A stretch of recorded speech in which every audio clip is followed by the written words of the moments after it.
Ada 3 kategori di sini yang disampaikan oleh Ketua Komite, ya. Kategori pertama adalah transaksi keuangan mencurigakan pegawai Kemenkyu. Kategori kedua adalah transaksi keuangan mencurigakan yang diduga melibatkan pegawai Kemenkyu dan pihak lain. Kategori ketiga adalah transaksi keuangan mencurigakan terkait kewenangan.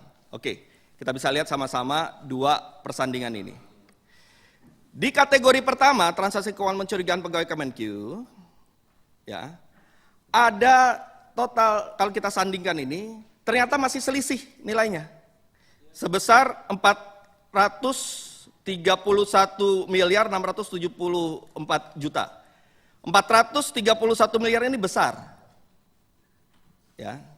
Nah, mungkin bisa komite mensandingkan dulu nih, mana yang dipakai. Kita mau pakai 350,48 triliun atau 35,548 triliun atau 35,117 triliun.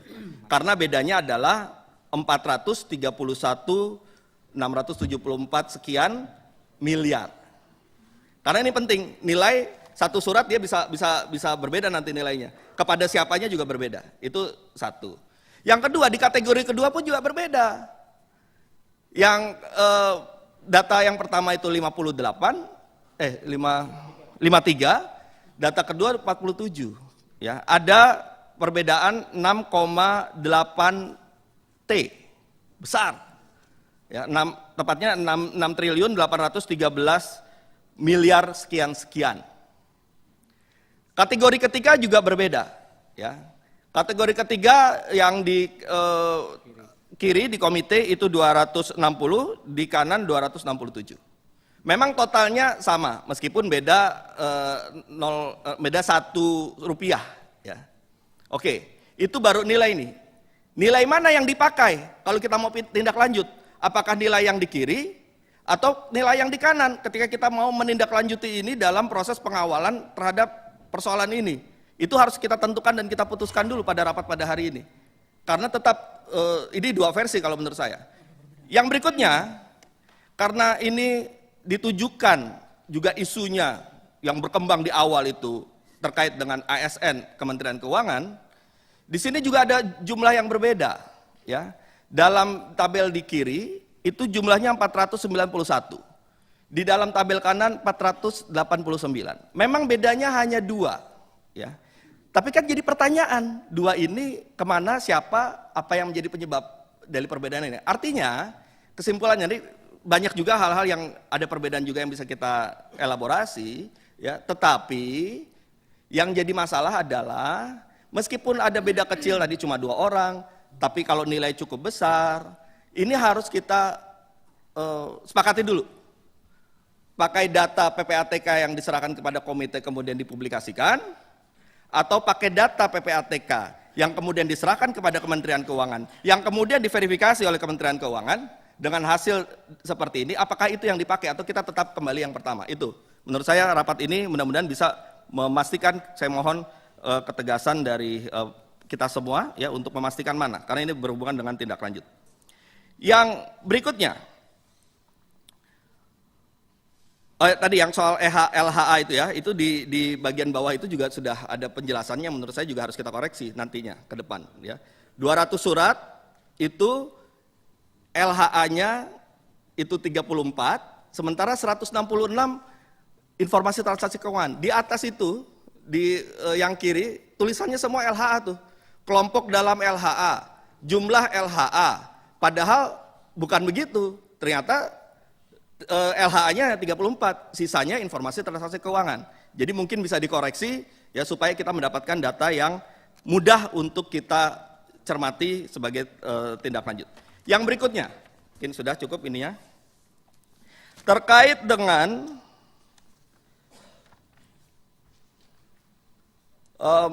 tindak lanjut yang tadi disampaikan oleh Ibu Sri Mulyani. Dari keterangan Ibu Sri Mulyani, saya menangkap bahwa hampir seluruhnya, jadi bukan sebagian besar lagi, hampir seluruhnya sudah ditindaklanjuti. Atau jangan-jangan seluruhnya, saya mohon konfirmasi apakah seluruhnya atau hampir seluruhnya atau sebagian besar, karena ini akan berbeda. Kalau sebagian besar anggaplah 50% atau 60%, jadi kita akan menelusuri nanti mengawal 40%-nya. Tapi kalau sebagian besar berarti mungkin sisa 10%, 13%, 15% itu tergantung dari hasil verifikasi ini. Nah, terkait dengan data ini, ya, kita kan mengiranya ini semua nih masyarakat Indonesia, termasuk kita-kita yang ada di DPR, 349T ini adalah 349T yang masih terus bermasalah, yang harus kita kejar. Yang kemudian 349T ini apabila kita tindak lanjuti, maka itu akan kita kejar untuk mendapatkan recovery, untuk mendapatkan pemulihan. Jadi akan kita kejar, kembalikan 349T ke negara. Kan itu yang dalam bayangan kita. Tapi dengan penjelasan Ibu Sri Mulyani, sepertinya tidak demikian. Mohon dikoreksi kalau saya keliru. Ya. Dari penjelasan Ibu Sri Mulyani, ternyata yang akan kita kejar nanti dalam tindak lanjut tidak sebesar 349T. Kenapa? Sebagian besar atau bahkan mungkin mayoritas itu sudah ditindaklanjuti. Nah, oleh karena itu saya mohon kepada komite untuk membuat satu paparan lagi, ya, tabel lagi dalam bentuk tindak lanjut. Kita pilah, ya, kita pilah dulu nih, pemilahan penting nih soal tindak lanjut. Apa yang dipilah? Yang pertama, untuk tindak lanjut yang ke arah penegakan hukum, mana yang sudah inkrah selesai, mana yang masih berproses, mana yang masih dalam penyelidikan. Ada 3 nih muaranya nih. Kalau yang dia sudah inkrah, sudah selesai, berapa nilainya? Masing-masing berapa nilainya juga, supaya kita bisa tahu nanti 349 ini masih full atau berkurang. Kalau yang sudah inkrah, maka nilai keluarkan, sebutkan nilainya, maka dari 349 itu dikurangkan yang sudah inkrah, ketemulah angka. Yang kedua, inkrah baik itu pidana maupun mungkin non pidana, tapi dia memang bisa dikurangkan, ternyata clear gitu ya. Yang kedua, mana yang masih butuh penyelidikan, penelusuran, berarti ini yang akan kita kawal nih. Dengan nilai berapa? Jadi kita akan tahu. Yang ketiga, ternyata juga misalnya selesai dalam bentuk clearance. Kan yang namanya transaksi mencurigakan ketika diverifikasi, dia bisa berujung pada penegakan hukum, dia bisa masih penelusuran lebih lanjut, bisa saja ternyata wajar, transaksi wajar. Nah, kalau transaksi wajar kemudian disepakati para pihak, ditetapkan bahwa ini wajar, berarti keluar juga clearance juga. Nah, oleh karena itu kami mohon agar kami di Komisi 3 ini disediakan satu data lagi terkait dengan pemilahan dalam hal tindak lanjut, berapa surat yang telah ditindaklanjut dengan bentuknya apa, akhirnya apa, berapa nilai dari tindak lanjut tersebut. Nah, oke.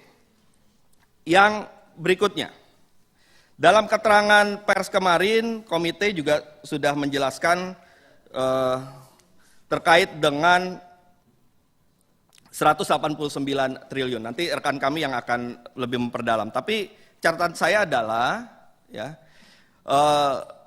kan akhirnya diakui bahwa 189 ini ternyata sudah berproses hukum, ya. Sudah ada tadi personalnya itu NO, ya.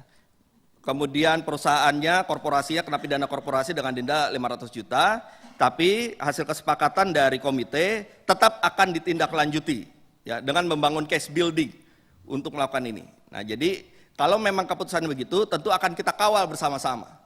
Ya, kita pastikan apakah ada permainan dalam prosesnya, ataukah nanti temuannya ternyata normal wajar, itu harus kita terima apapun fakta dari apa yang nanti akan dilakukan komite. Tapi yang jelas kita akan kawal untuk itu bisa terus berlanjut. Nah, yang terakhir terkait dengan pelajaran dari ini semua, ya. Kemarin kita mengundang Kepala PPATK periode berapa ya, Pak Yunus Hussein, ya. Kita meminta pandangan beliau. Nah, salah satu hal yang menarik yang untuk jadi perbaikan kita ke depan, beliau menyampaikan bahwa cara kerja PPATK itu seperti kalau di sepak bola ini kan Prof. Mahfud nih penggemar sepak bola nih. Jadi seperti libero, seperti gelandang, ya. Dia mengoper bola, dia mengoper bola kemana, tapi bukan sebagai eksekutor. Dia tidak mengeksekusi, tidak menggolkan ke gawang. Yang menggolkan adalah striker, yaitu aparat penegak hukum. Nah, termasuk juga menurut Pak Yunus Hussein yang bisa menyatakan sebuah hasil analisis sebuah LHA ataupun LHP itu adalah TPPU, itu adalah penyidik. Kenapa? Karena LHA dan LHP adalah data intelijen, bentuknya seperti data intelijen karena PPATK kan Financial Intelligence Unit, ya. Data intelijen yang menurut KUHP dia bukan alat bukti. Setelah diselidiki, ditelusuri lebih lanjut, ditemukanlah ada bukti, barulah dia menjadi alat bukti seperti yang ada di KUHP. Kemudian bisa menentukan apakah itu TPPU atau bukan. Nah, oleh karena itulah maka, karena dalam rapat pertama, Kepala PPATK menyatakan 349 triliun ini semuanya adalah TPPU. Ya. Yang kemudian juga dijelaskan, yang awalnya kita menyangka semuanya itu terjadi di Kementerian Keuangan melibatkan oknum Kementerian Keuangan, ternyata untung dikoreksi, itu lingkup tugasnya, itu sudah clear, ya. Tapi dikatakan semuanya 349 triliun itu adalah TPPU. Nah, apabila setelah kita mendengarkan keterangan dari Ibu Sri Mulyani, mendapatkan penjelasan, mendapatkan verifikasi, mendapatkan keterangan bahwa ada tindak lanjut, ya. Mudah-mudahan kita berbesar hati juga ketika ada sebuah informasi-informasi yang setelah diupdate ternyata keliru. Dalam kesempatan ini ada baiknya kemudian kita juga bisa mengkoreksi. Kalau kita bertahan pada keterangan yang ternyata sudah terupdate setelah hasil verifikasi, itu kan nanti menyesatkan publik. Kita publik punya hak untuk tahu. Itu adalah hak konstitusional publik untuk tahu apa yang sebenarnya terjadi. Apakah 349T seluruhnya adalah TPPU? Apakah 349T ini adalah yang akan kita kejar untuk recovery? Ataukah sebenarnya sudah kita bisa pilah lagi datanya sehingga kita punya angka final ya untuk menentukan ini semua. Nah, oleh karena itu saya mohon terakhir kalinya ini, mohon 349T ini kita pastikan berapa angka final yang belum diproses ataupun yang masih kita akan kejar sebagai pengawalan untuk kita semua. Dan saya berharap nanti kita semua kita bisa mendorong dan mengawal ini dalam bentuk pansus. Ya, kalau ada pansus nanti antara komite dengan Menteri Keuangan dengan PPATK bisa kita bantu, kita kawal ya untuk membongkar ini semua, karena memang tujuan kita ingin membongkar semua. Mudah-mudahan hak angket untuk membentuk pansus ini bisa disetujui oleh kawan-kawan semua. Terima kasih pimpinan. Billahi taufiq wal hidayah. Wassalamualaikum warahmatullahi wabarakatuh. Terima kasih Pak Tobas, terlalu detil Pak, tapi bagus juga. Karena tadi Pak Tobas mengatakan ada yang akan nindaklanjuti terkait dengan data dukung. Silakan Pak Suding.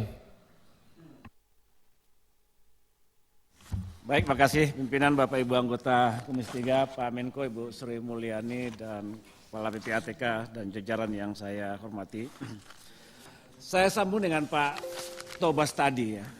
Saya minta jawaban pasti dari Kepala PPATK. 349 itu nilai transaksi ataukah memang wujud secara nyata real 349 ada dana? Coba dijawab Pak. Nilai transaksi akumulasi keluar masuknya apa namanya? Itu real Pak, mutasi rekening kan? Dari awal kan kita sampaikan itu mutasi rekening. Mutasi rekening? Iya, memang dari awal kita mutasi rekening. Jadi bukan 349 itu adalah dana real yang harus dikejar. Data real, itu data real. Data real di situ, tapi bukan data, dana. Iya, dananya real. Uang ada. Itu ya dana real transaksi ya. Iya. Keluar masuknya suatu debit kredit kan begitu. Benar Bapak, iya. Iya. Iya. Yang diduga ada ya, potensi. Di situ memang ada gaji, ada transaksi bisnis dan segala macam ya, memang patternnya seperti itu, data real Pak. Iya, supaya ini ada pemahaman yang jelas di masyarakat gitu loh. Data real itu. Iya, kita ingin ada kepastian seperti itu supaya ada pemahaman dari masyarakat bahwa 349 itu adalah dana alur transaksi keluar masuk debit kredit. Kan begitu? Iya. Oke. dari banyak pihak yang ada di dalam hasil analisis kami. Yang kami termasuk sampaikan, gaji pegawai dan sebagainya ada di Iya, situ yang kan? kami Oke. sampaikan di Oke, dalam sudah 300 cukup. surat itu. Cukup. Itu yang saya ini, supaya ada pemahaman di masyarakat, tidak, kan ini heboh ini, 349 ini, ya kan begitu. Sementara yang dijelaskan oleh Ibu Sri Mulyani tadi, itu sangat jelas sekali, secara detail betul ya.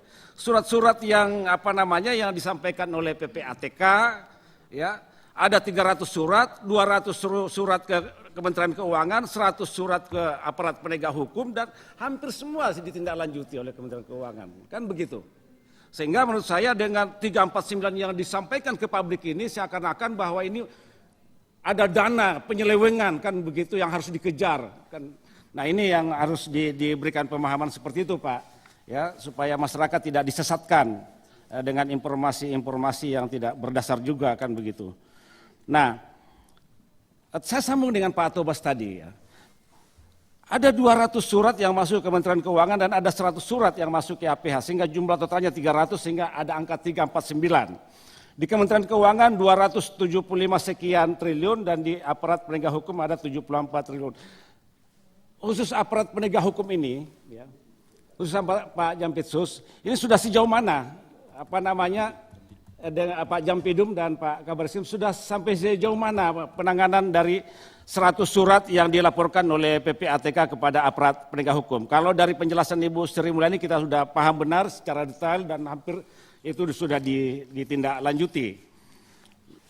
Nah, ada satu hal yang saya ingin konfirmasi ke Ibu Sri tadi tentang 189 terkait dengan masalah emas, ya.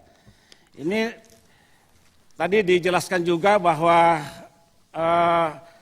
antara PPATK, Dirjen Pajak dan Bea Cukai sudah ada forum intelijen joint analysis tripartit. Artinya sejak 2007 sudah ada kerjasama ya, antara 3 lembaga ini, PPATK, Bea Cukai dengan Pajak, ya, yang dikenal dengan forum intelijen joint analysis tripartit.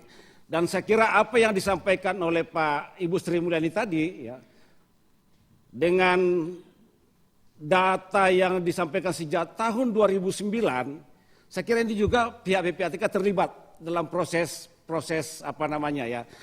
penyelesaian di Kementerian Pajak, Dirjen Pajak maupun Bea Cukai. Nah, persoalannya kemudian kenapa PPATK sudah terlibat dalam forum seperti ini, tapi juga masih terpublish, katakanlah seperti itu, yang seharusnya sudah ada proses penyelesaiannya, tapi juga masih diakumulasi, katakanlah seperti itu, bahwa ini masih dalam proses yang harus ditindaklanjuti. Ini yang pertanyaan saya juga buat PPATK ya. Nah, berikutnya terkait menyangkut masalah emas. Saya ingin juga mendalami menyangkut masalah ini karena 189 triliun sepertinya belum tuntas ya Ibu. Ya, Bu Sri tadi walaupun ini sudah ada keputusan tetap ya dari pengadilan, akan tetapi masih akan ditindaklanjuti dengan proses-proses hukum yang dengan peranata-peranata hukum yang terbuka untuk itu. Nah, ada 14 entitas ya. Ada 9 entitas wajib pajak berupa badan dan 5 entitas wajib pajak orang pribadi. Dari hasil analisis yang dilakukan antara ketiga lembaga, pajak, bea cukai, dan PPATK, itu ditemukan ada 5 wajib pajak perorangan dengan inisial SB, LB, DY, HG, dan DL. Ini wajib pajak perorangan, Pak Kabareskrim, yang menyangkut masalah 189 terkait masalah emas. Lalu kemudian dalam bentuk korporasi ada 8 perusahaan ya.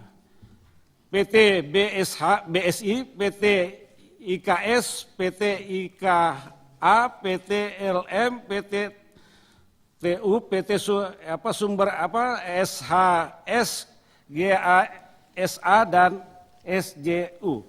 Ini ada nilai transaksi kurang lebih 289 triliun dan 2.240 US dollar.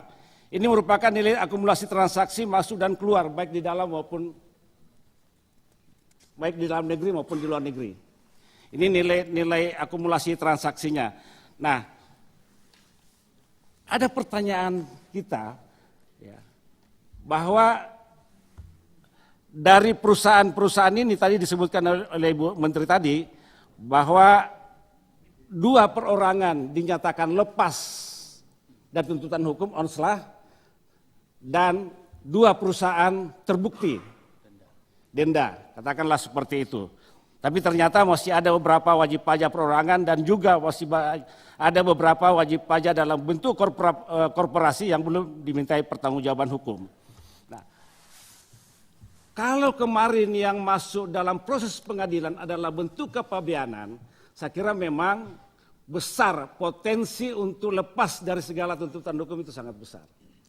Akan tetapi ketika Pak Kabar Eskrim, Pak Jampidum, atau KPK lewat aparat penegak hukum menelusuri tentang illegal mining. Ini sangat mudah, Pak. Dari mana mereka dapatkan emas yang diekspor dalam bentuk, katakanlah dalam bentuk perhiasan, dan bahan bakunya masuk ke dalam negeri yang tidak sebanding ekspornya dengan impornya, kan begitu. Apakah perusahaan ini punya lahan tambang? Kan sangat mudah ditelusuri. Apakah dia dapatkan dari peti-peti, katakanlah koridor-koridor yang bermain di tambang-tambang emas? Ini kan sangat mudah ketika kita telusuri tentang illegal miningnya, bukan menyangkut masalah kepabeanannya. Ya kan begitu. Nah, saya dorong ini Pak, aparat penegak hukum untuk menelusuri ini. Ada 9 entitas perusahaan yang saya sebutkan tadi. Saya ngambil inisial Pak, karena ini saya juga masih dengan pasal 11 tentang Undang-Undang Nomor 8 ini. Tapi nama perusahaan dan orangnya ada di sini Pak. Saya tahu, ini ada namanya. Kalau Pak Kabar Eskrim kita kasih.